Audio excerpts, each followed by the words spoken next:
Mbote bandeko balandi oyo bozolanda biso partout dans le monde.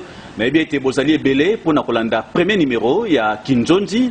C'est vrai que Kinzondi ça na le côté à Lingala ndenge to lobaka yango lelo na mboka na biso zo benga ngo référendum, c'est-à-dire bato basangana pe sika moko pona koyeba ko trouver ba solution na likambo etali avancement ya mboka na biso. Nzokande lelo numéro ya liboso ya Kinzondi to sepelaki koyamba un grand leader d'opinion oyo makambo politique vraiment linge ko lobelango mingi te. Mais ndenge to lobaka ka lelo soki makambo zo marché te même baba bakoloba. C'est pourquoi lelo a sepelé quand même à lobela muke situation oyo tozo traverser na mboka na biso to lobela mo makambo ebele to lobela makambo ya ba marche o salami to lobela ba piste de solution pour na koluka kimia na mboka na biso. Jusque là to loba bosolo ete eloko mo rezo marché penza te na mboka na biso. Pona nini c'est la raison pour laquelle to invita ki Titi Levallois oyo boyebi partout dans le monde avec yé to me kosola muke likambo ya mboka étant moi na mboka yé pas sepelé quand même lelo alobela muke likambo o ya mboka na biso.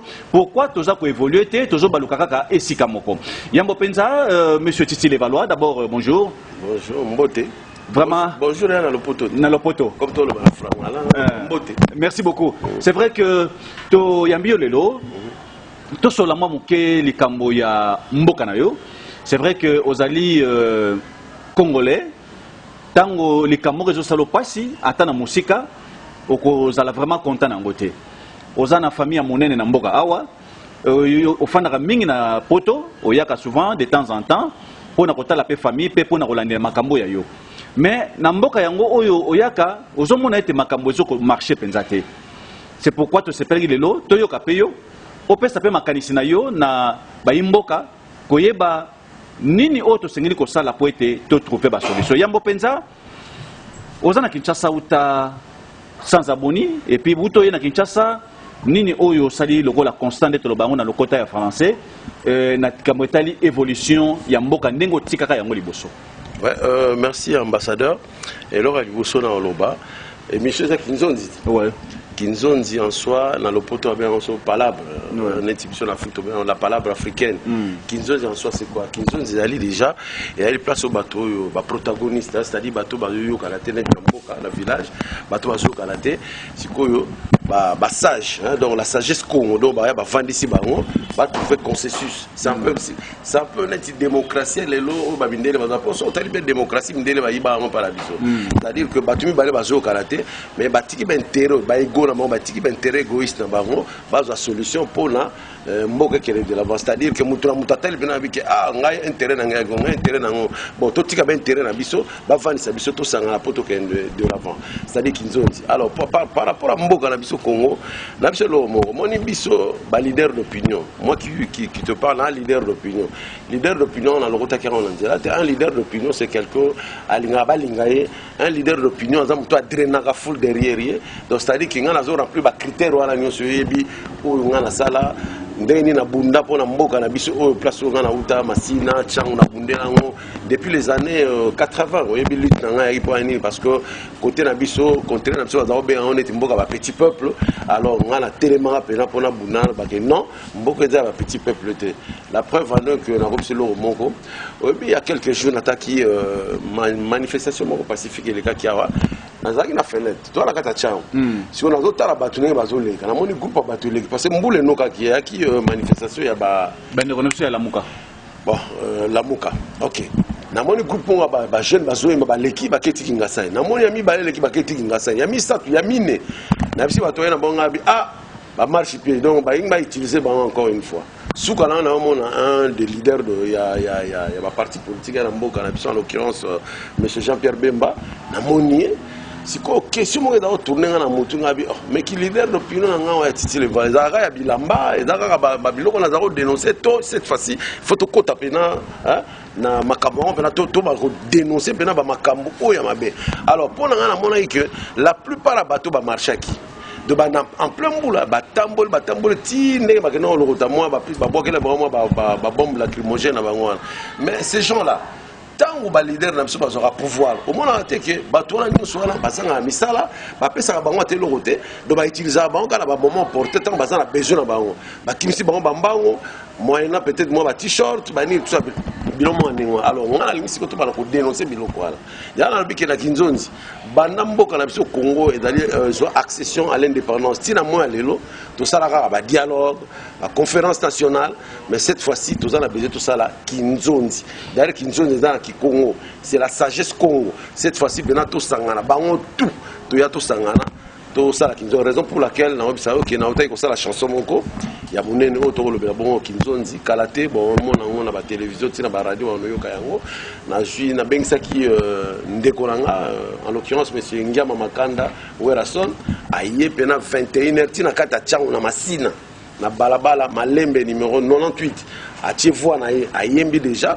na yembi sipe ba ancien acolyte nanga ba leki na ba bendo son ba Pocadero donc ça dit que chango vraiment donc Werason chante avec la chango pour la nini parce que c'est un symbole mon alinga na l'axalelo na Congo mobimaki chango o bino bo négligeaka chango bino bo utiliser comme ça on marche pied cette fois-ci bana ya chango balingi ba telema ba luba moni 40 ans tout ça na ba poto on a pris aussi beaucoup de choses et ça va s'aptenir ba yebla biso kolata ba ni tout ça là mais bongo et salaka mais siko neto meka kolobela pe mboka la biso. Merci kolobela mboka Titi Levalois.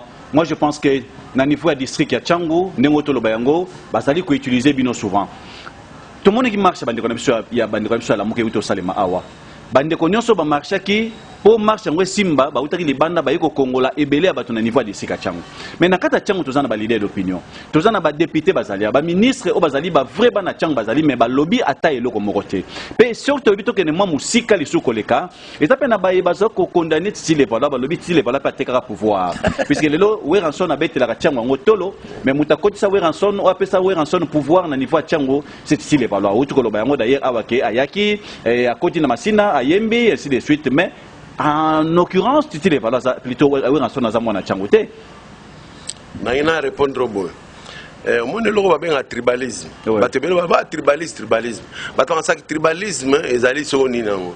Tribalisme comme un danger dans ethnie nanga pa ngana muyaka na olinga muluba te. C'est là que tribalisme comme un danger. Werason auta côté outil côté bandundu ngape na uta côté wana même si la beauté mina kata Kinshasa mais na ko bossa na ba origine na ngaité parce que ngana linga kolobela beaucoup plus ba valeur ancestrale na biso bokoko na biso linga kolobela ngotro alors to tisa moi lien moko même si to bota mana été papa mon maman moko mais to yo kala ngane bien to solo ngane bien so na ke pa Werason si connaît dans les 100 programmes ça na téléphone na ko ya okota ba soda ba ralenté so ba mone lunga ba tuna outé na koti même ça na chambre na ke na côté na kata chambre donc to dans ba lien moko poisson de kono muyaka mais fier na muyaka na ko bossa na etini ngata je suis muyaka fier de l'être donc na musuku na uta koto ba parents nga ba uta na mboka ba ye na Kinshasa ba bota biso après bazonga su mboka te même si lelo maman ça fait plus de 30 ans na poto mais na ko bossa na origine te menier na musuku donc musuku pena na ko bossa origine ngata ezaleti lelo yo so totali na ko exemple moi ba ndeko na biso o na ya na constater phénomène moko ya ba wewa la plupart ba wewa ba uti libanda vous comprenez ba ndeko na biso ba luba mais au moins bolingo bazana entre bango ngasa contre bango te bazana bolingo mo bolingo bajango wapi parce que amour ya solo éducation sur le uta éducation à base ya sur le uta et uta na famille c'est-à-dire que tant tozokola mwana muluba pena botemela kata Kinshasa oyo ke alo bakiluba mais biso bana ba yaka oyo basuku ki yaka oyo ke lango soni kisuko oyo ke lango soni mais bango bazolo bayango mais lelo babani ko laksa biso moi j'ai l'occasion kutana na bango na kino kutana bango le mo ne batelema na bare na kina ko vandela boyi bisanga nanu mais bolingo bino zanango e uta wapi au moins na ba sekingana bon Titi Levalois lelo to koyebso na lingala na bango ba misusu o ba uti na koto na fier ya muno mboka na bango c'est-à-dire que eloko eza pa na bana baluba bazakana na bolingo nanu ya bango moko makamna kene ko mona lelo na seli 40 ans na poto mais makamna mona na Chine à chaque fois tu vas en Chine au mona ki chinois na bolingo nanu ya ye moko ya ndeko na ye na on peut exemple mon tant que na mboka na to sa ba course to zora mi ba taxi so na batongo ba taxi to zora ngo pamba mais so comme na aire de pointe chinois sisi musala taxi zoya ata yo noir il bosona ko doubler ko ndeko na pourquoi parce que azo zoya ayebi ke ndeko na to sala musala a fatigué faisons rapide a ke ndeko vana ndako alia ba passer bango balia toujours en famille azo donc bango ba l'accepte so bolingo nasir pasteur alia peut-être que pasteur nani ndeko na ya yela nga ba mai yela nga ba mai na mbela à chaque fois comme on a le ba comme on est tout en Nixon. Donc ami non bossa ni comme on a bon problèmealité. Je crois que ce que pasteur d'ailleurs ça biso bolingo bani na Bible loko bibater biso le bossa bolingo. Ozomona donc baluba bazanga na bolingo na mais biso bandeko na biso ya bandundu ya bayaka tozaki na bolingo na te tozala nango te ya ngona lelo makambo zo lega na mboka. C'est ce qui fait que vous êtes pouvoir na niveau de sécurité. Non to tekate ngala olingana laksa. Obi kondo king kesere mene. Kesera botama na Kikwiti. Nga botama na Kin. Je suis allé faire mes études primaires na Kikwiti Sacré-Cœur. Mais na yo ça la connaissance ya king kesere mene. Moi obi quelques années plus tard king aye na Kinshasa nga mutu na la ki précurseur ko yebisa ka ke vieux. Faut to beta rapé ki Congo. Vous comprenez? Mais le vieux au début azaki un peu réticent. Mais avec le temps comment on beta ndinga boala. Pourquoi? Parce que il faut to valoriser la culture na biso. Faut to yeba côté ba parents na biso ba utaka. Même si to botama na kata Kinshasa, il y a des bana na biso. Sauf que na poto le moi ma fille Laetitia, elle est née en Suisse. Maman naza Suissesse, mais elle te parle en lingala couramment. Ayeko na ngapem na l'axiété. Ayeko na toujours on a moment kesima. Dès lors bazo exploiter district na yo ya Tchango. Mais ba leader d'opinion baza kune belé et ba ministre bazali ba député bazali. Mais ba lobaka l'autre côté. Et c'est ça ne te gêne pas. Tant leader d'opinion oyo bandi ko bunda bitumbo depuis longtemps sur le plan vestimentaire, sur le plan musical, sur presque tout le plan. Mais les lobby qui olobe la mouké makamba politique. Si ko ba leader ou abiso bazana niveau Tchango wana, est-ce que baza ben capable ya ko loba puisque tout le monde marche à la mouka, on a vu aucun député ya Tchango ou aye des fils que même na 50 personnes. Pour abeta tout le que Tchango eza yangai. Mais tout le monde ba tauti di banda ba yena ba. Et là bon mamboka na biso zani, so ke na ba mikilete ya poto au mona ceux qui bozo défendre cosmo commune pour l'intérêt à mboka. Au mona bata droite, na bata gauche basa nini basangana. Mais culture wana na ba mboka na biso na nekota na ngote. Na mboka na biso soza muta la muka oko coopérer na muta kashite. Vous comprenez? Mais na kuzo peut-être na nenga famille ba coopérer.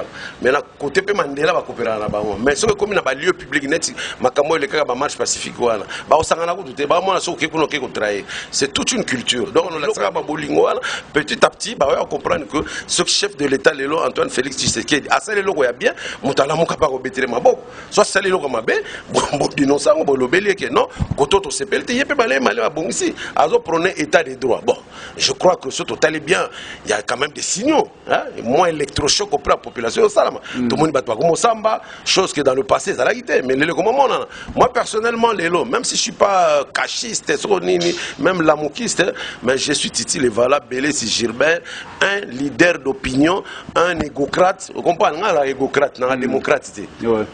Égocrate pour un parce que au moins, il y a un moment donné, tant pouvoir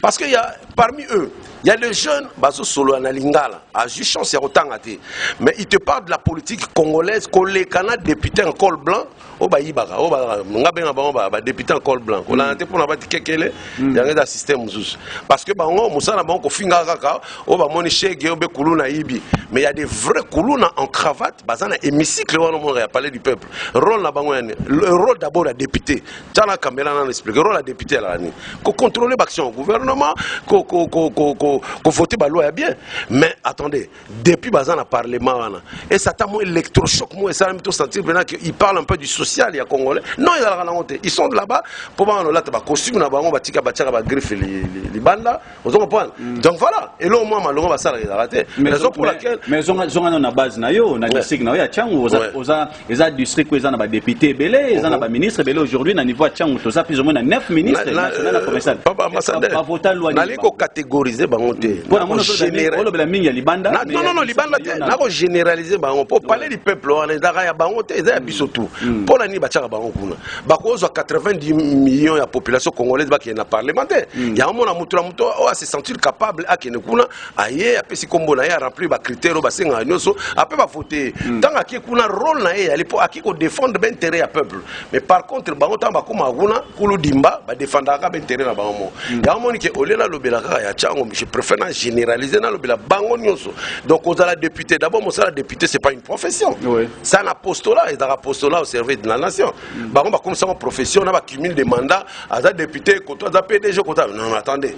Depuis bah on va pouvoir on tient moi l'élo, au moins on a bientôt 85 ans, on dirait la botamaka politicien et ces enfants bah nous va tout temps l'élo bah diplôme d'état, bah comment qu'on changer bah l'art na banzela, bah comment bah taximan, j'ai eu l'occasion au son garçon m'a mis dans la voiture moi taxi de Louaki, aza licencié je crois en biochimie, avant nous on a un pour ça les lives avait son a mis taxi pour les ngamo pour na kota moi là na futa nda on a laissé moi si na ngana bana mibale mais bano baza ko tanga na lobi be bano bazo tanga ba classe ba sali ba moni ba parents ba futer ba comment on appelle ça ba minerva la biloko na ba école primaire ti ba yokoma na ba diplôme moi minene ba ozo ba sala raté alors faut ya nani faut ya ba dinosaure ba sakapara na pouvoir ba lingaka bango ba sala wana et pourtant lobi to kotika ba mboko ngala comprendre na bango te ba su ba millions ba za na bandako ba na ba voiture ils ont tout mais qu'ils fassent quelque chose pour le social au peuple congolais on en a marre ngai kutu Nixon au moins na là ndenge na bano le bela politique à Congo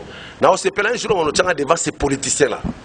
Donc, on a des politiciens, on a Gabriel Mokia, banane sur Obeminaku, banane on sur autant de politiciens beaucoup. Merci beaucoup. Adolphe Mouzitou, pardon si ça, je m'excuse ambassadeur Nixon pour la question parole. On a besoin de bango pour une fois, va sentir que mais leader d'opinion toye bakaye na makambo ya bayebeli, mais comment biception biloko parce que j'ai eu l'occasion sur la Wera to banine banacha otikinkole. Absinga mpangi de on a bituro biso photo na candidat o biso to kopona to kosangala biso tout ba musicien Jibem Piana Karma pa Kofiolomide même si tu as une divergence d'idées mais cette fois-ci tu retiens ba querelle la biso à côté photo dans la candidat puis on te kopona pour un jour donc l'obitanga au pouvoir donc parce que l'élection présidentielle